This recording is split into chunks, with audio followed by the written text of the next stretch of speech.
Slamdown is sponsored by WWE SmackTalks and Zombie Generation and Impact Fan Nation.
Welcome to another edition of Slamdown Live. Today we're talking about everything Impact Wrestling. We've got my co-host with us, Charles. How you doing, bud? Hey everybody, how you doing, Ashley? It's a good morning out here in Mountain Time in Colorado. Bright, how's everything out there? How's it doing, fans of Slamdown, Impact Fan Nation, Impact Wrestling? One thing I've just noticed, I felt this week's show was good, but not great. The start of the show I found a bit of a disappointment because it felt like when they were doing the contract signings, it was very short. There wasn't much of a build-up to it. It was just like they were trying to get the signings done quickly without really promoting the matches or seeing the rivalry between any of them.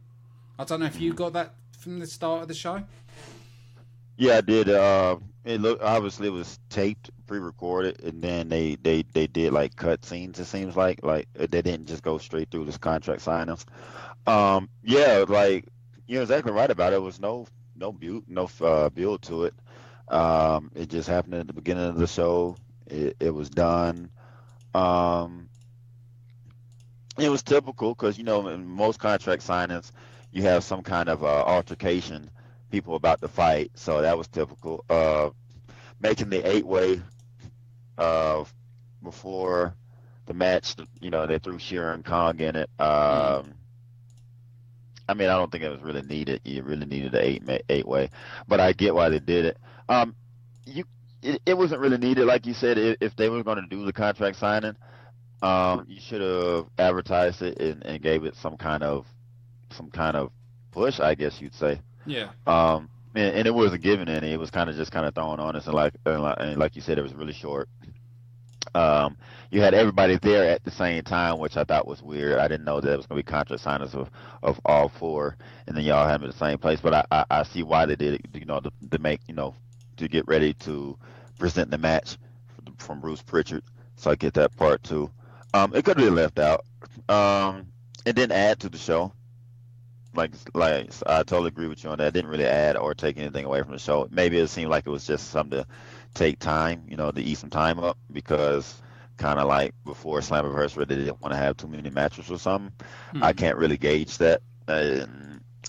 Sometimes wrestling shows right before a pay-per-view, it's kind of like watered down and doesn't really have a whole lot of action because, going leading into it, a whole lot of storyline stuff is kind of presented.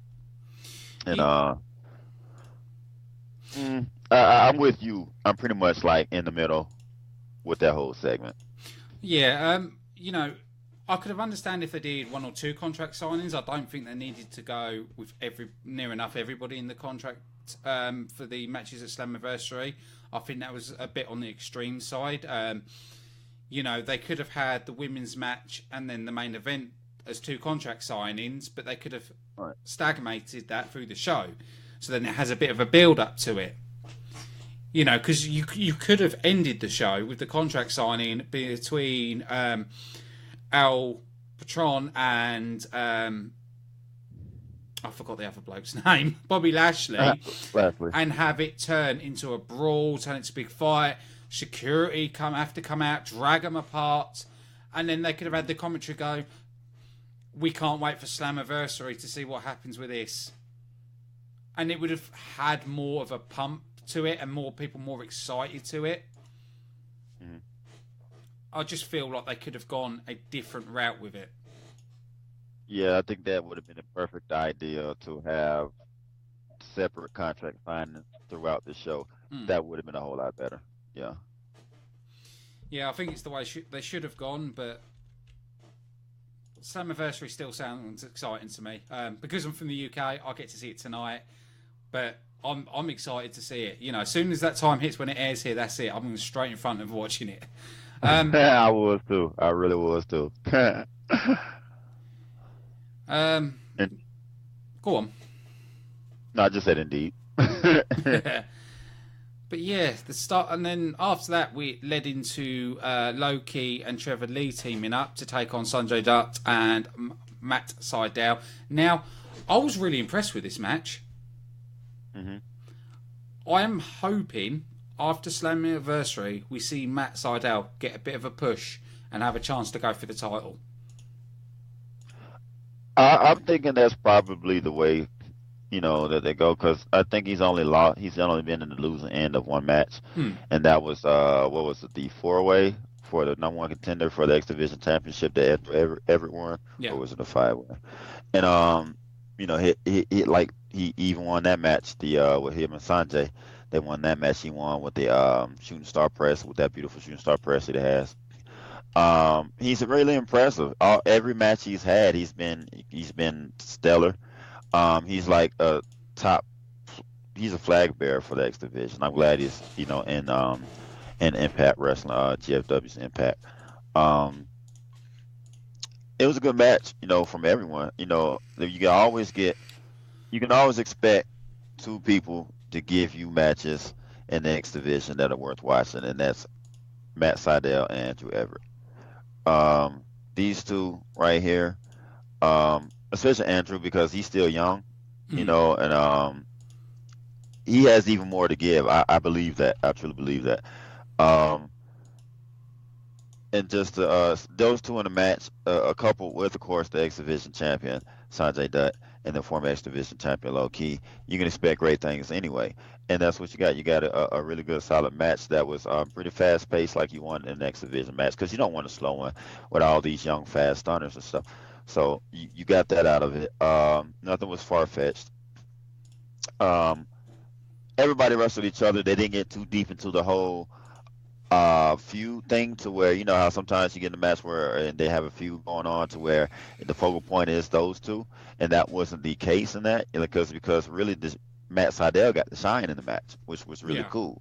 Matt Sydal was really the person that I feel like shined most and came out on top, which is good, because in the X Division you're trying to make everybody look great. You want everybody to have that luster on them, and when you do things like this, it does that. Even though we do have Low-Ki and Sanjay Dutt as the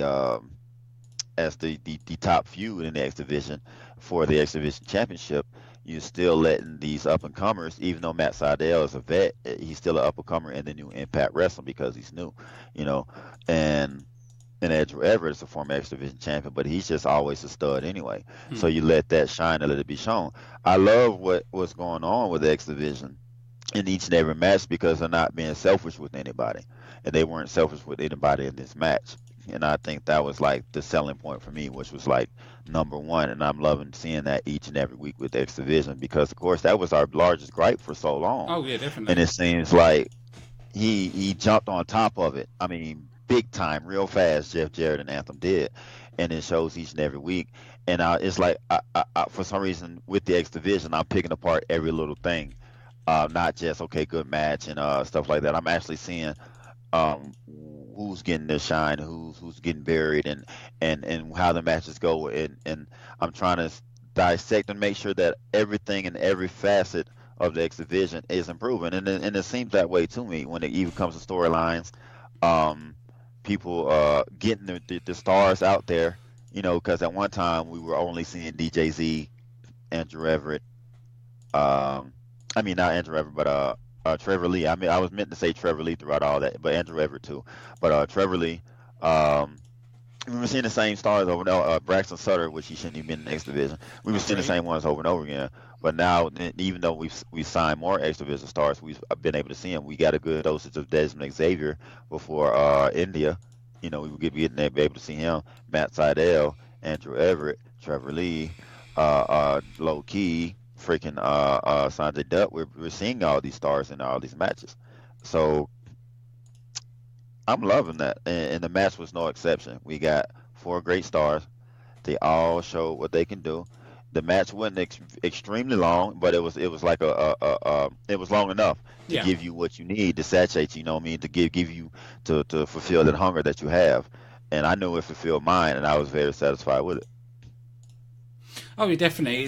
It's one of the things we've known the biggest growth on is the X Division since Jeff Jarrett's came in. And, the X Division has always been Jeff Jarrett's baby. From when it originally started, it was one thing that Jeff Jarrett made in Impact Wrestling. And now, since he left the company, it faded away. So, since he's come back in, he has put a lot of attention on it. He has brought in the right people, and he's built the X Division to what it used to be. And that's what's great to see now. Exactly. It's beautiful. Oh, I love it. Oh, yeah, definitely. It's like when you look at and I am going to compare it, when you look at the WWE's Cruiserweight division, which, it's hard to get something like an X division right, because you have got to have the right athletes, the right booking, used correctly, and we're seeing that done really well with the X division now. And if you look at other places that do that kind of division, not many companies can get it right. Right. It's really something that the X division started. Jeff Jarrett started that, and people followed suit because the X division that innovated something really. Well, I won't say innovated it because you had cruiserweight divisions before, like in WCW. Yeah. And it was good. We all know the cruiserweight division was good, but it died away. Because the light heavyweight division in WWE was not anything like a cruiserweight or X division. It was just small people going at it, and you didn't really have a whole lot of really X or lucha libre style wrestling. It wasn't any of that. It was more like, it was exactly what it said, light heavyweight division. It was pretty much that. So,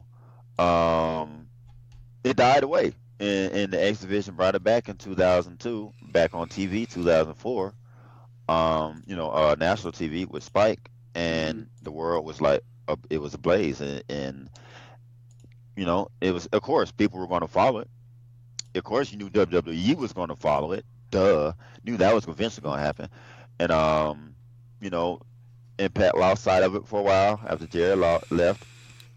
But now the Insight's coming back, and I think, from what I'm seeing, I think the X division might be the top cruiserweight style division again, because the cruiserweight, I was thinking that the cruiserweight division, WWE's cruiserweight division, I honestly thought it was going to come in and really be stellar. I did. It's okay. I mean, I did, because you were getting people like Cedric Alexander and Kendrick and Brian Kendrick, and I knew Neville would be over there in the Austin Aries. I'm like, Rich Swann, and these were great guys on the indie scene that I was hoping I could see in Impact Wrestling, and they didn't. They went over there. Yeah. But it's not what I expected in the X division, and it has surpassed that. So. Yeah, I totally agree with you. Totally agree with you on that point. To me, the biggest thing that pulled me to Impact Wrestling at the start was the X division. So I'm so happy to see it back to where it should be, and this is where it needs to stay. I think over time it's just going to get better and better. Because Jarrett knows what he's doing with this. Oh yes, without a doubt. That's why I'm glad that Ed Nordum did what he did, and pull Jeff Jarrett back in because the proof was in the pudding. We saw what Jeff Jarrett did before. Yeah, Dixie Carter may have been majority owner since like 2002, but Jeff Jarrett was the one that did the creative process. He was the one that made the show. When Dixie Carter decided she wanted to take over the show and put her own people in play and stuff like that, that's when we, got what we got. Yeah. So, yeah, thanks for bringing Jeff back on board, and thanks Jeff for listening to the fans just as well as Dutch Mantell, Scott Demore. Abyss, another writer, Jeremy Borash. It's great, and if you haven't seen the recent, I don't know why last week the ratings went down, but had been an uptick in TV ratings just as well. Yeah. So it's definitely on the uprise, and of course we all know the social media numbers have boomed beyond what they thought could ever happen just this fast, like beyond recognition, like so. All over social media, Impact Wrestling is there. People are watching. Oh yeah, definitely. I can see why the numbers were down a little bit, but I think going from Slammiversary onwards, I think the growth is going to be massive. Oh yeah, no doubt. Because I know you're being careful to what you're saying, because I know you've already seen it. Yeah, definitely got to be careful. I'm being careful. I consider it. We did see a video package of D'Angelo Williams as he prepares to team with Moose. Now, it looks like to me Williams has been in a lot of training. They're not making him come in because we've seen people come in before that just do a few moves and that's it. Yeah, super green. Yeah. Yep. But this time it looks like they're making a lot of effort with him, bringing him into the Slammiversary. No doubt, yeah. It's like looking at that, he's going to proper training, and he looks pretty fluid from the videos we've seen, and that's something that I talked to my girlfriend about. Is like normally you get a bunch of wrestlers because she's been watching Impact with me, and normally you get a bunch of sports stars from whether it be basketball, football, whatever. And they come in and they don't really train or anything like that. They come in and do, like you said, a few off moves. Get some fanfare because of their stardom and stuff like that, and you don't get good matches or anything like that. You don't see anything like that. I've never seen a video package of a star training for a real wrestling match before they have a match that's scheduled. So that's refreshing. It makes me feel like maybe we can get a decent wrestling match, or maybe something that's not like the whole Team Pac-Man thing. Yeah. Or Shaq, because Shaq, I don't think he's ever wrestled, or No, Mayweather and Big Show and all that stuff. We haven't gotten a star to, a sporting star to get in there and give us a good wrestling match. We haven't had that, so it makes me optimistic on maybe what we might see, And then of course with Moose, we know he's good, and so that of course that would be a good way to go about it. Two former football players, well, not one still a free agent. He's not former, but two football players. One already turned into a superstar in wrestling, and another to come in and actually show that he's or can wrestle, as opposed to he's just bringing in his friend and he's got to carry him throughout the whole match and whatnot. That would kind of suck. So. Oh, definitely. Another thing I found quite interesting, they were teasing the Mumbai Cats for quite a while. We'd see them backstage, and finally we actually saw the Mumbai Cats in a match. We've taken on Chris Adonis and Eli Drake. One thing I've noticed recently is we haven't really seen Eli Drake using that dummy sort of gimmick. No, that's right. That's true. He's been more on some give me what I deserve type stuff. See, I kind of miss it. I kind of miss of his arrogance of shut up dummies and right. I can understand them putting him in a team because he has had a lot of losses when it comes to, if you think about the Impact Grand Championship. So I can understand putting him in a team, sort of slowly building him up, which I think is probably the better idea. But Yeah, to me, there's something missing with Eli Drake. I'm missing that attitude. I'm missing that slight charisma he has. I don't think we're really actually seeing the full Eli Drake. I agree. That's right, because that gimmick is what's gotten him like his stardom, his fandom. We love the name of dummies. Who doesn't? You know, Eli Drake, the name of dummies. Yeah, and we're not getting it. And it does take away. I do agree with that. I can't deny that. I don't think anyone can. And I think it's because his partnership is pairing up with Chris Adonis, because Chris Adonis, just being honest, doesn't really have a charismatic personality. No, he doesn't. Not any, no. So you're going to need, you don't want to take too much away from him, because the name of dummies it takes over everything else. It totally drown out Chris Adonis. Yeah. So I do understand it, but we still want Eli Drake. So that's a kind of a precarious balance that you got to kind of figure out with that pairing right there. I say that you got to give Chris Adonis more personality, come up with a gimmick for him. Therefore, Eli Drake can get back to himself, and it won't feel like Eli is drowning out Chris, because Chris has a stronger personality. So I think they got to write something up or get with Chris. They have a good old brainstorm, like, hey, we need something from you. Let's try to figure this out, because we're taking away from Eli, and that's definitely not what they want to do.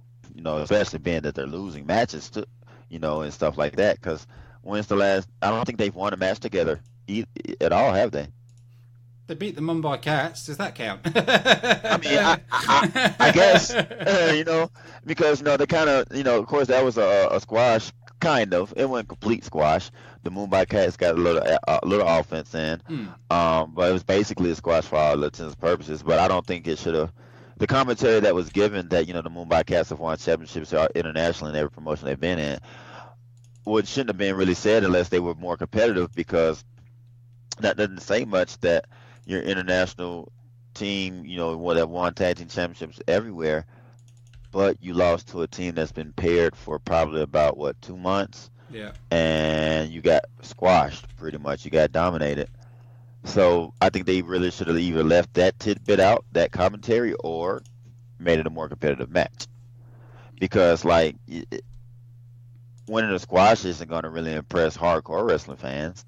You won a squash against the Mumbai Cats that most people in the world don't know about.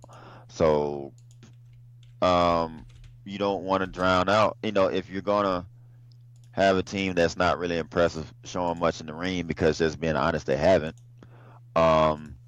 Give us some personality, because that's really what was going on with Eli Drake. Eli Drake hadn't won many matches. His high-profile matches he's lost ever since he's lost the King of the Mountain title. But we've been able to deal with it and put up with it because of his personality, of his gimmick, So if you're taking away from that, we're not going to be too tough willing to accept him losing or being jobbed or really having squash matches against people that we really don't know. At least not in my opinion. I'm not really too keen on accepting it. I'd rather have, like you said, our Eli Drake that we love, the name of dummies, or give me some wins.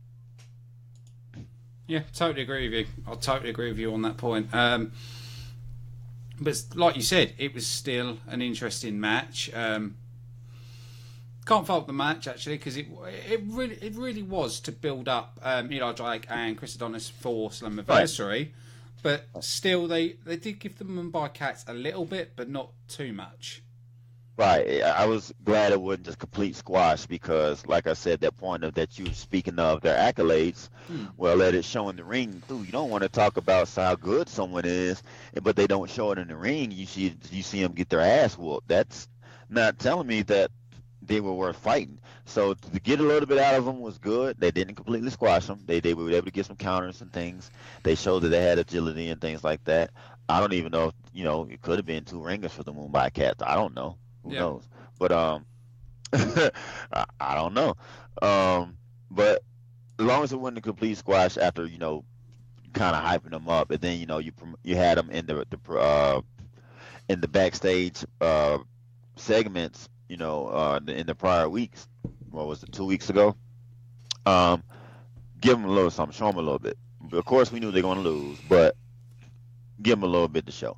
and they did that one complete squash, so I was fine with it. Build up, CA and Eli into Slammiversary and see what we got. Oh yeah, definitely. I'm gonna say it. I'm gonna say it. My favourite match of the night: Rockstar Spud and Swoggle. To me, that was my match of the night. I thought the comedy, the way it was done, was fantastic. Absolutely fantastic. I love the whole incident with the referee. Seeing Swoggle trying to blind Spud by throwing the powder in his face. And then Spud putting the trash can through the trash can on the stage. It was brilliant. You got exactly what you wanted. When I was watching this match, I was thinking about you. I swear I was. I was like, no, Ash is when he sees this, he's gonna be satisfied. He's gonna be happy because everything that we talked about was like, even though we knew it was gonna be a comedy thing, they both still came out as serious wrestlers, and I guess you got everything you could want and expect out of that match. Rockstar Spud came out with a chip on his shoulder. We talked about his personality, trying to find his way as a character. I think maybe he could keep the character that he has right now. Maybe even when he get done with Spud. But yeah, I enjoyed it too. I wasn't mad at all. I liked the whole effect with throwing the different color what was it, the powders in his face and stuff. It was enjoyable. That's all I can say. It was good for what it was. We all knew we were going to come out and hope to laugh. I hope to see them just, really just show their asses out there and just be silly, and they did. It was nice to see. It really was, and I was glad. And my girlfriend, she was like, "Swoggle?" She was laughing. She was laughing at the stuff, and I'm like, "Yeah, he was more Swoggle in WWE." I said, "Now he has a more serious character," and I was explaining to her how he was over there and stuff. He's pretty much just a joke, but yeah, she enjoyed the match too. She thought it was really funny. The little guys doing the thing, and I did too. So it was cool. I think it was very much. It was entertainment, very good entertainment for anybody of all ages. Even for your hardcore fan, to your women, my old lady, she enjoyed it. To your kids, it was cool. Anybody can take it in and enjoy it. So this is one thing I will say. It was comedy that was done right. I have said this several times in the past. You've got to do comedy in the right way. Because otherwise it can come off as stupid or silly. The way that was done, with the serious wrestling mixed in with it, was done perfectly. Yeah. I can't fault that in any way. I want to see a rematch happen. Because technically there should be a rematch because the referee got involved. Right. True. Wow, that was crazy. But yeah. That was crazy. Yeah, I would love to see a rematch. I wouldn't be mad about it. But I also think it was a little bit of a throwback match as well. If you think about it, when Impact Wrestling originally started, they used to have midgets fighting. They had midget matches. They did. So this is why I think it wasn't just about this rivalry, but it was also a throwback to what they used to do when they was in the asylum. So it gave me the nostalgia feel as well, especially with the little referee. It gave me that little nostalgia of the past. Yeah, it was cool. I enjoyed it. I didn't really think about the past and what they used to do with the midget wrestlers, but yeah, that's completely right. It was months ago. It was a while ago, but I went back and watched the match at one of the old Impact matches. I think it was watching on Total Access TNA when I think about it, but it was Masquerita Sangarita, however the hell you say that, versus here's another luchador, another short luchador. It was a pretty good match. I smiled about it because I was like, oh yeah, I remember this. They used to do this. I was like, that'd be cool. I don't even think you have enough midget wrestlers now to really pull that off. I mean, you probably do, but no one knows who they are. Yeah, that's true. So I know Hulk Hogan had his little organization with midget wrestlers for a short period of time. Not figuratively, not literally. Yeah, that's what I'm saying. It was a good throwback, but I don't want them to go back to the midgets all the time. I don't mind Swoggle being there, but I don't want it to be over the top like it was back in the day. But But like I said, the way that was done, brilliant. I do want to see Spud come back to the X Division though, because I feel that's where he should be. Because I know he plays the funny character or the silly character, but his wrestling ability, I don't think we've seen his full ability in Impact. I agree with you. We've seen some of it when he was X Division champion, but I agree. I don't think we've seen it all. The next interesting part was Jeremy Borash, Joseph Park,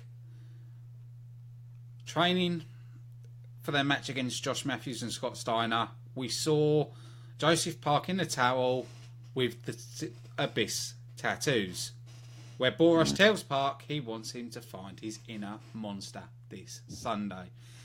Be careful what you say. I'm saying that now. But to me, it seems like they're teasing that Abyss is coming.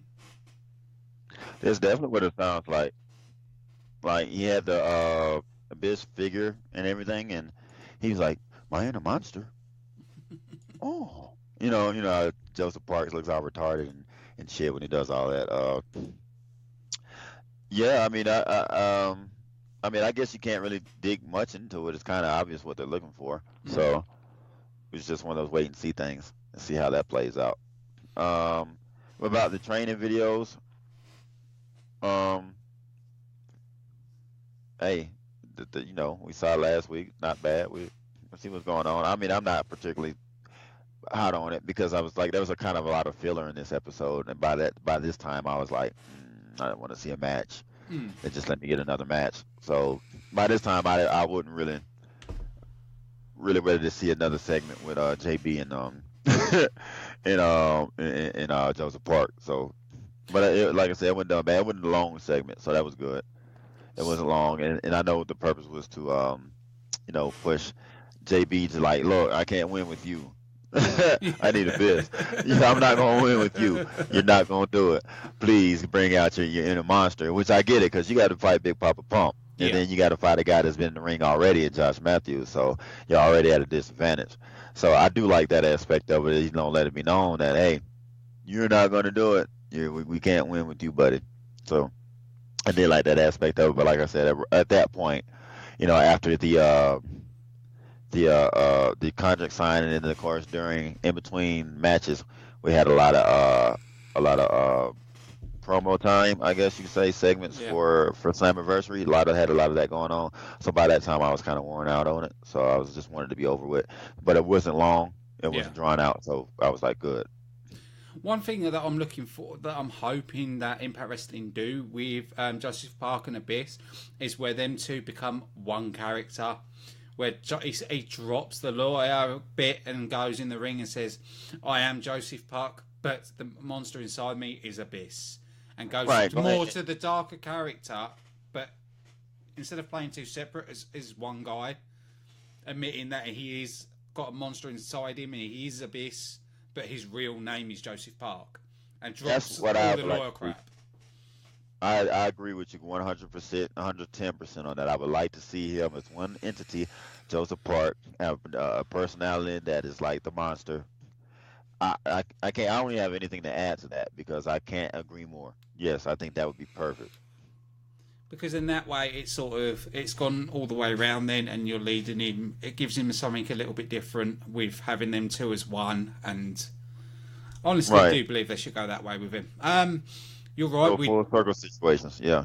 I do agree with you. There was a lot about Keep Going Slammiversary over and over again. I get it. They have to hype Slammiversary up.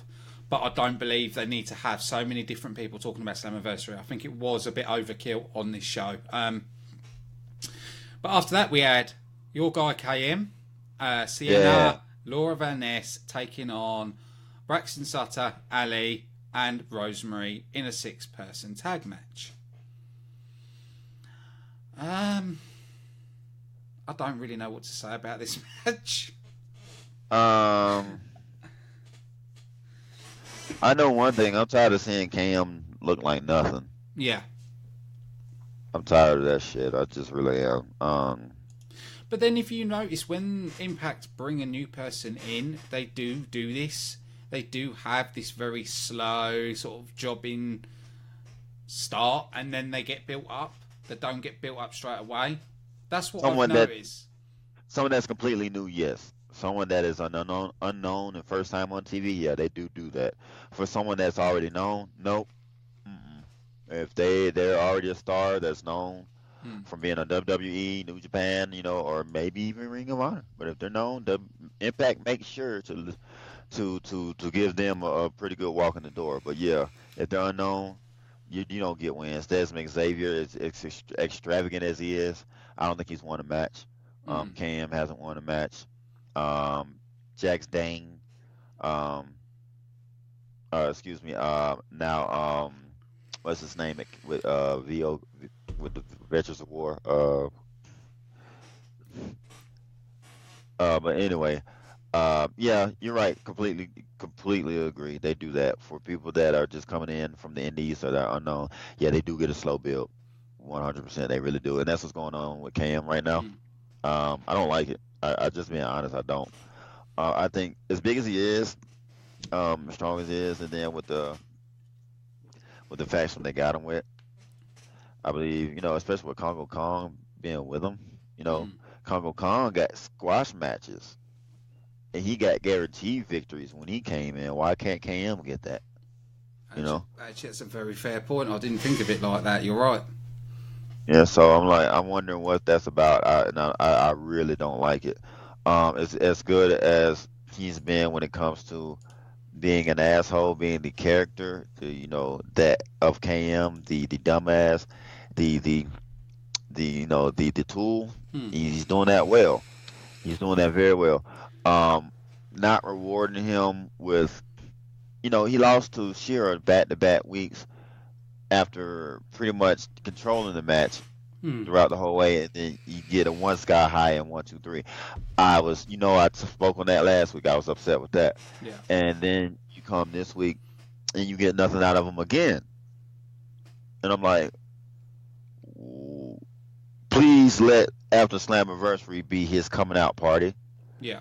And yeah, please, because if not, I'm gonna be asking questions like, why is he on the roster then? Yeah. So, the match was the worst match of the night to me. I felt like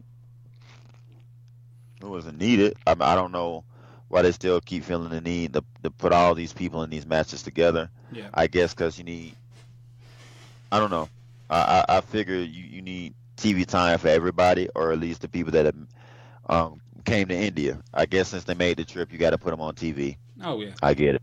So yeah, because it was totally anarchy, and then it turned into a quick match where KM was taken to outside. Ali connects with the Death Valley driver on Lauren, and then Rosemary attempts the mist in Sienna's face, but gets Laura, hits the Red Wedding, and gets the win. Very quick match again. Started off with anarchy, but ended too quickly. Yeah, it's what it is. But like I said, I think Slammiversary and after, I think everything's going to be a lot better because there's a lot more to build from after Slammiversary. We saw another clip of Joseph Park and Jeremy Borash. Joseph Park has realised of what JB meant when he says he wanted him to find his inner monster at Slammiversary. I do think they overplayed certain clips, and there was just too much of it. By that time, I was on my phone. I think checking something out on Facebook or something, like seeing if there's some kind of live discussion. No, that's right, because I watched it afterwards because I worked during live. But I think I was checking out some stuff on Facebook or something about. I listened to it and I said, but yeah, I was not into it by then. I was like, okay, you've already seen one training. I think we got it from the first time. It was just oversaturated to me. Yep. I don't have anything else to say about that part because, like I said, I was out of it by then. Out of the whole in between segments about Slammiversary and Scott Steiner. Because one thing I didn't also like is this, like, you kept talking about Scott Steiner, but we haven't seen Scott Steiner. No, we haven't. So we haven't.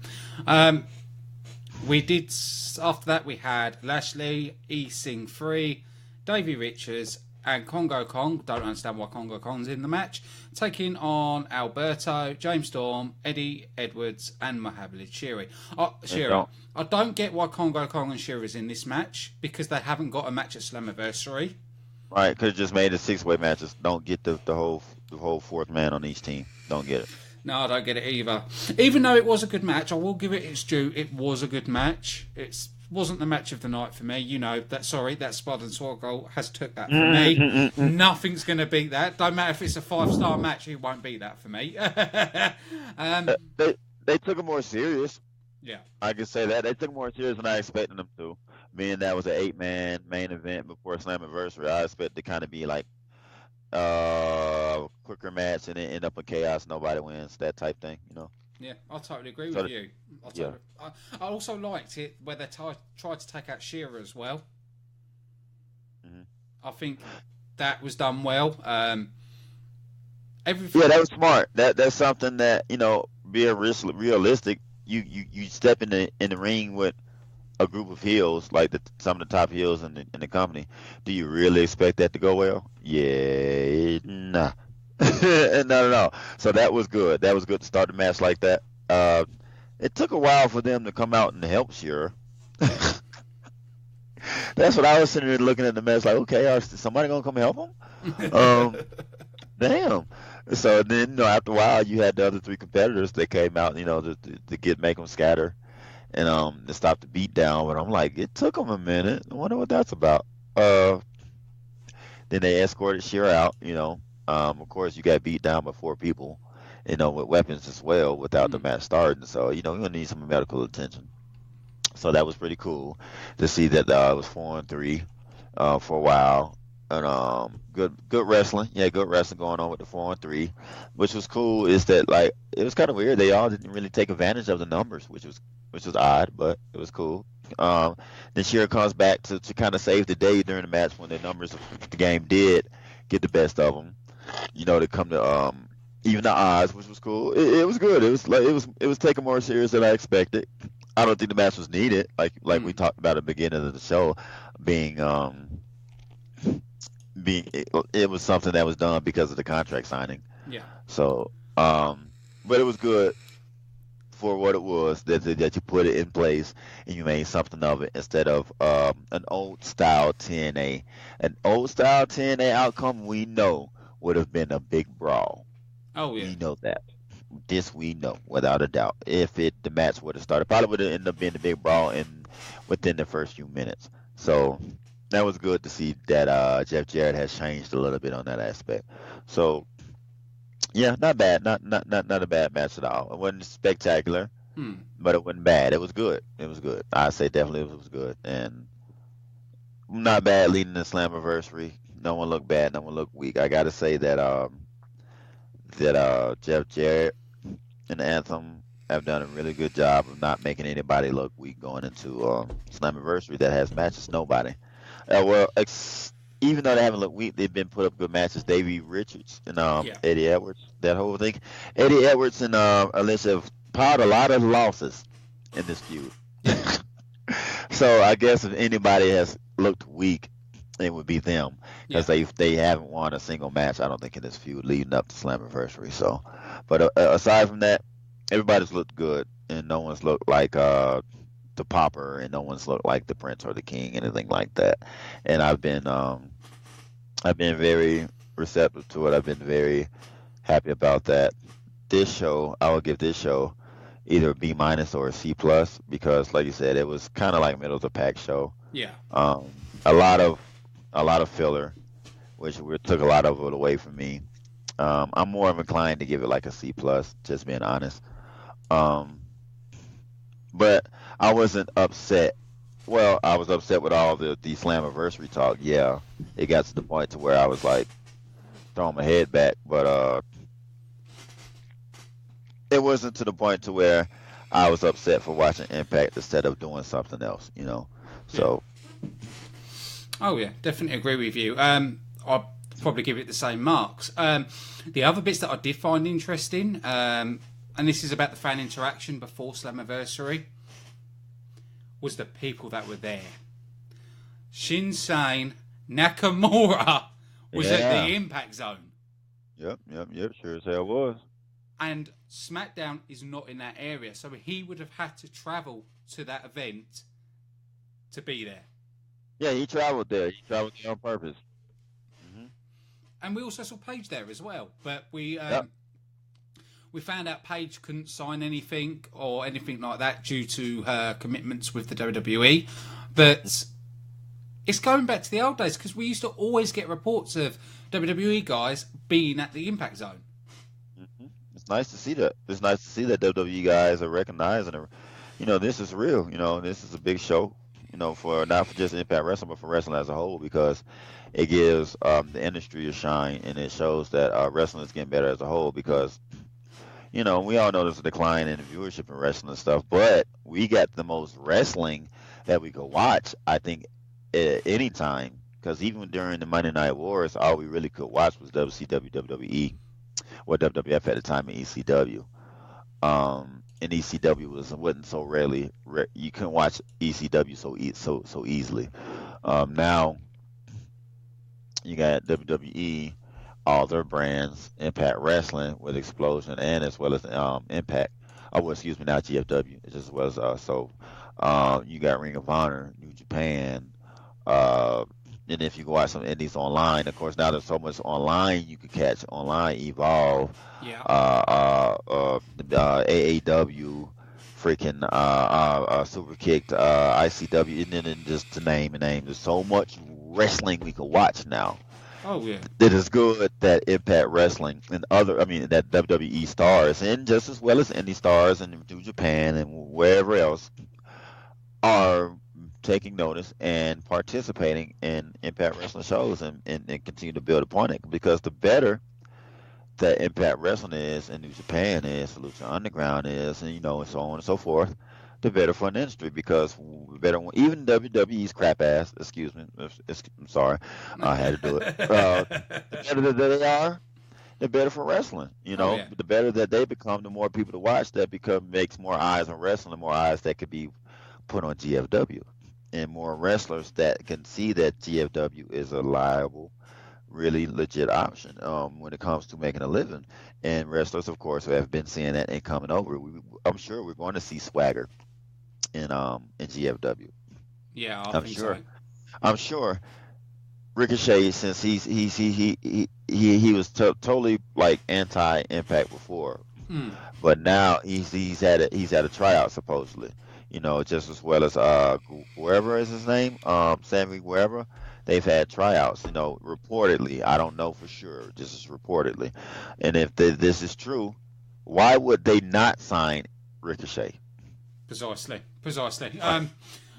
One thing that's interesting is Jeff Jarrett did talk about New Japan, because he said about the bad relation with TNA back in the day with New Japan. So I'm wondering, with moving to GFW, is he looking to work with New Japan again? Is he going to set links there, and is he going to work with Ring of Honor? Because going into them two markets would open the doors even more talent that Impact Wrestling can use. It's Christ. I've got people who are Lucha Underground fans. Mm-hmm. And they're not really into Impact Wrestling, but they're going to be watching Slammiversary. They've already told me they're watching Slammiversary because of Drago being there and who he's teaming with. Because people that don't know, them two have had an amazing rivalry in Lucha Underground, and they've never tagged before. This is a first. So this is why people who know about these guys and knows their rivalry will be tuning into Slammiversary. And this is why I think Jeff Jarrett has done a brilliant job. Brilliant, putting eyes on the product from people all over the world that watch all the different products. It's great. This is what you said is exactly what he's aiming for. Lucha Underground fans, AAA fans that don't watch GFW, but they got these beloved stars that they watch over there in their brand that's going to wrestle over there. They're interested, and then they're wrestling, like you said, first time tagging together. King Cuerno and Drago wrestling together, even though he's not going to use the name King Cuerno.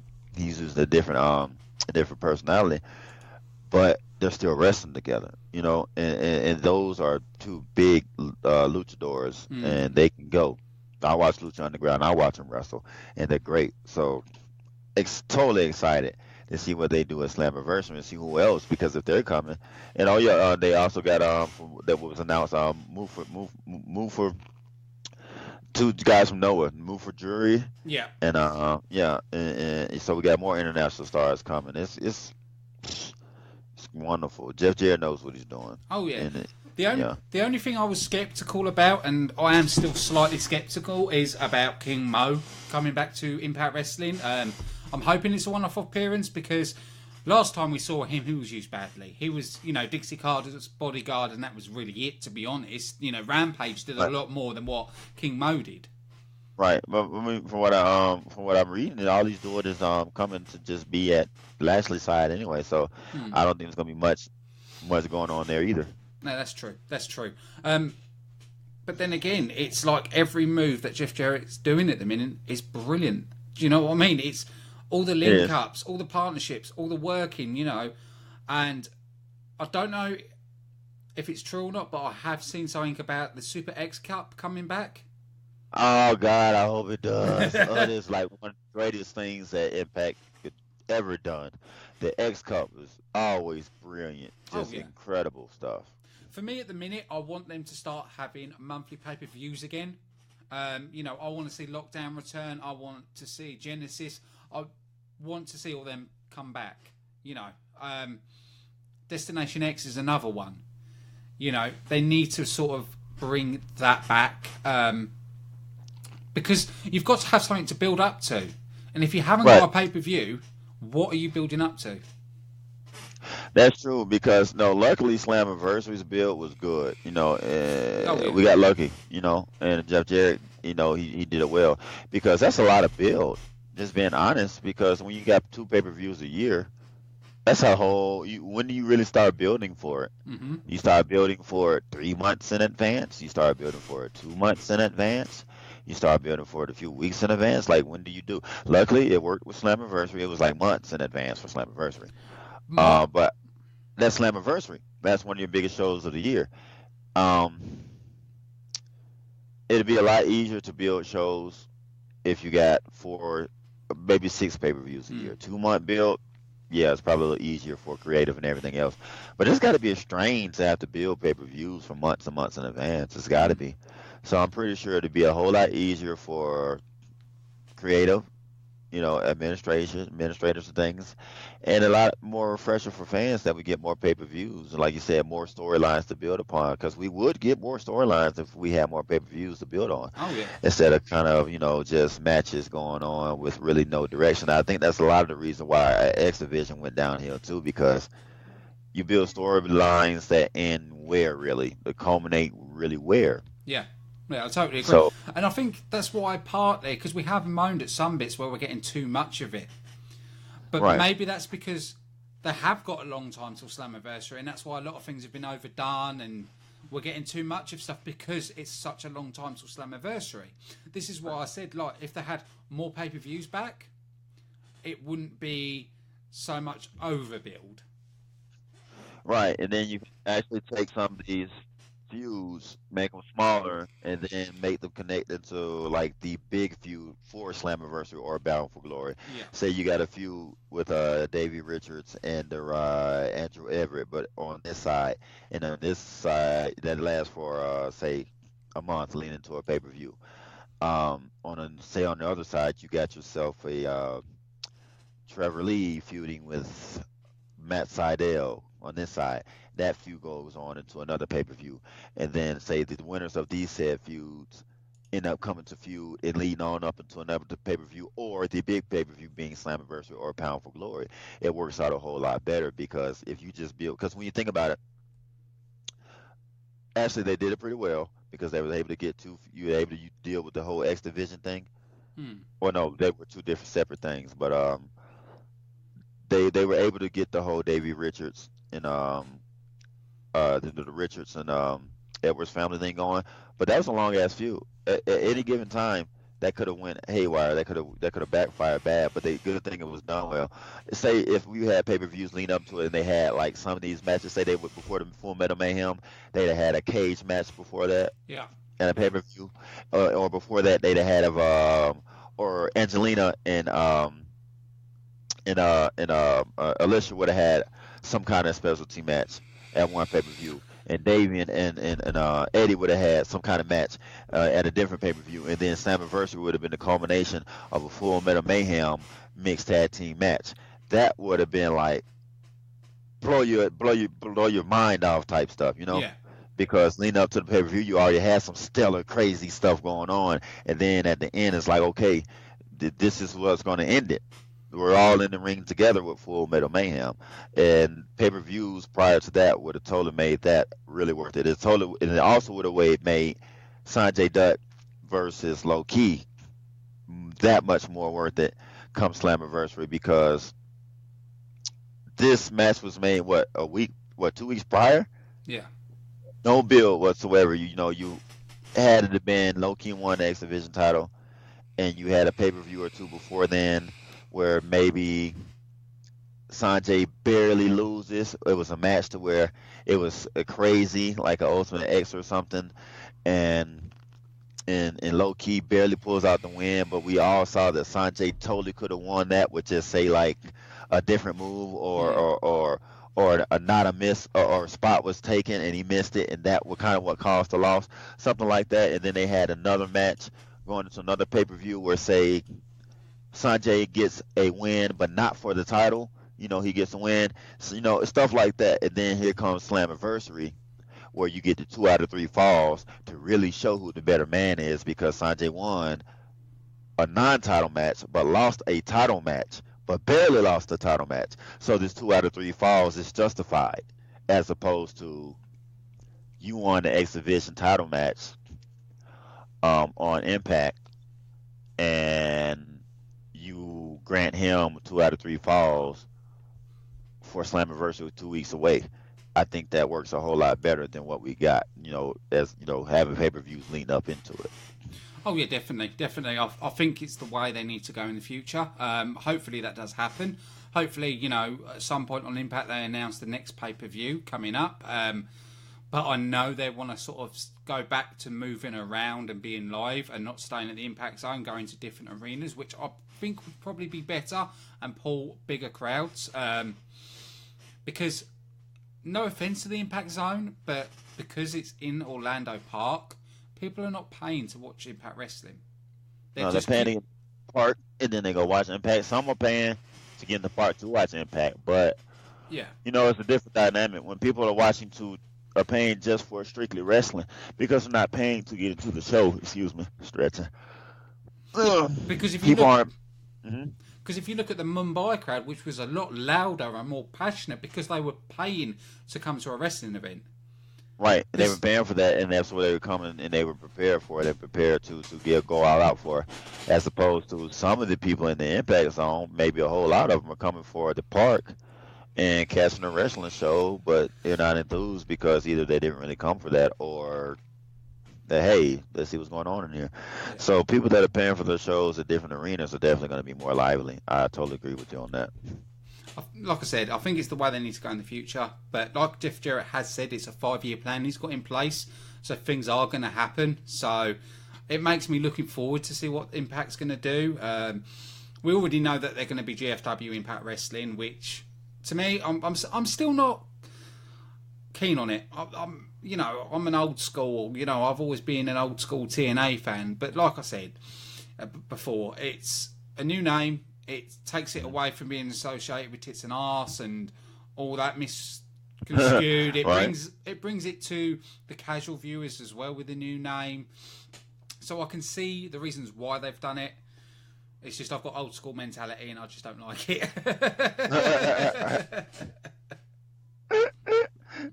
Yeah. I'm looking at something now, right? Have you got an exclusive for us? Oh crap! I didn't even see all these comments. Yes, guys, it was, Miguel Contreras, best pay-per-view in such a long time, no doubt. Who won between? Don't tell me, I haven't seen it. I can't play that, guys. I can't do all that. I'm not gonna do that. The UK fans got to get it without spoilers. Um, but what I'm looking at right now on the it says that the company turned away the largest amount of fans from last night's pay-per-view, Wow. more than they have in years. There were so many people Wow. to see Slammiversary, and everybody couldn't get in. Now that's amazing. Wow. That's great. Because when I was watching it last night, it was completely packed. So that That is great to that hear. validates my comments even more now, where I said if they go on tour, bigger arenas, this should be showing that they're starting to fill the arenas again, that they need the bigger arenas, you know, because the Impact Zone is limited on how many people it can fit in. Right. So they 'Cause I'm- do need to move. When Bound for Glory was in Atlanta, they sold it out. That was in 2006, and it was packed. There was so many people Wembley Arena. that arena. Wembley Arena, they packed that out. The one Took in it out. Scotland, They had the hydro out. they can fill arenas. You know, he's done the right thing. He's worked on the roster, worked on the angles, worked on the storyline. Now we've got live events back. They need to put Impact on the road. No doubt. It's definitely refreshing. I'm glad that they're back on the road. It may not be for live events. I mean, for live events, but not for TV tapings. But it's great that they're even getting on the road so people can be exposed to Impact Wrestling even when it's not on TV. Yeah. Because that's one thing that's going to get viewers. That's one that gets fan awareness and brand awareness is when you tour. You have to. Yeah, definitely. You have to. Definitely. You got to do it. It's good that they're doing that in the East Coast in New York because New York is a bit hotbed for wrestling, especially hardcore wrestling fans because ECW is kind of like in Ring of Honor, it's kind of like their thing. And to be able to get Impact in those areas right now is great, you know, because they're really passionate about wrestling. It's good. I'm waiting for it to come out here my way. Out here to the Midwest, West Coast, Colorado. They're in this area because I'm definitely going. I already told my ladies like, you know, when they come, we're there. We're totally there. I don't give a damn if it's in the parking lot. We're there. You know? One announcement I do want to make tomorrow, 3:30 p.m. UK time. King of the Mountain podcast is joining us on Slamdown for the Super Show covering Slammiversary. That's why we're not saying any results till tomorrow. Nope. I won't even give it any indication of if it was good, bad, or not. I'm just gonna keep my mouth closed. Please do. First time I'm gonna say it. Please do. We don't get it till 9 p.m. over here. I'm just keep looking at it. So I'm like, come on, hurry up. I want to watch it. Right. I know. I was so anxious. My lady was like, I like how you're so anxious for this. You are really looking for it. It's like, I really am. I was like a kid with my, twiddling my thumbs. I was ready. But it hasn't been like this for a long time. And this is what, like we keep saying about what Jeff Jarrett has done. There was no this excitement. We were watching it because we were loyal to the brand. There is times where I just sat there with my phone in my hand, just playing games, just listening. But now I'm focused at every part of it, and I'm excited again. Yep. I haven't been this excited since the Aces and Eights angle, to be honest. Mm-hmm. And even that was, at the end, went quite poor. But yeah, that's the last time I was actually excited about Impact Wrestling. Yeah, I totally agree. That was like the most excitement I've had since the same time. Aces and Eights, I was really excited about that. And like you said, towards the end it went sour. But yeah, been a long time since I've had this kind of excitement about a pay-per-view as a whole, of wrestling in general. Mm. And it was good. Like I didn't even have this excitement last year for Bound for Glory, you know, and that was pretty good. I guess when I think about it, but even this card of Slammiversary compared to last year's is 10 times better. Yes, they had Drew Galloway on the last Slammiversary, but it wasn't a great card. We didn't have the roster that we've got now. Exactly. Without a doubt. I want to say big thanks for joining me on this show. I'll see you again tomorrow as well. See you tomorrow. Everybody join in for that Slammiversary Super Show with the King of the Mountain podcast. He's great, guys. If you're not listening to him already, check BQ out, man. Brian Kionis, and check out on Facebook the Respect That Out community. Check out Impact Fan Nation on Facebook. Check it out on Twitter. Check out Slamdown on Twitter. Slamdown on Facebook. We're all here for wrestling, for Impact Wrestling when it comes to the King of the Mountain podcast. and just as well as Impact Fan Nation. Really, Slamdown is all about Impact Fan Nation too. But you know, you gotta put that WWE in there too. So I get it. I watch both. I watch both. Don't judge me. Don't judge me. I watch both. I won't judge you. But you know, we're here to give comprehensive interviews or comprehensive takes on it. Man, we're just trying to give Impact its glory that it deserves because we got good stuff going on. And whatever we're talking about, the show's point, it's for the fans, by the fans. That's it. That's the whole point of this show. So I just want to say a big thank you for everybody watching, and we'll see you again tomorrow.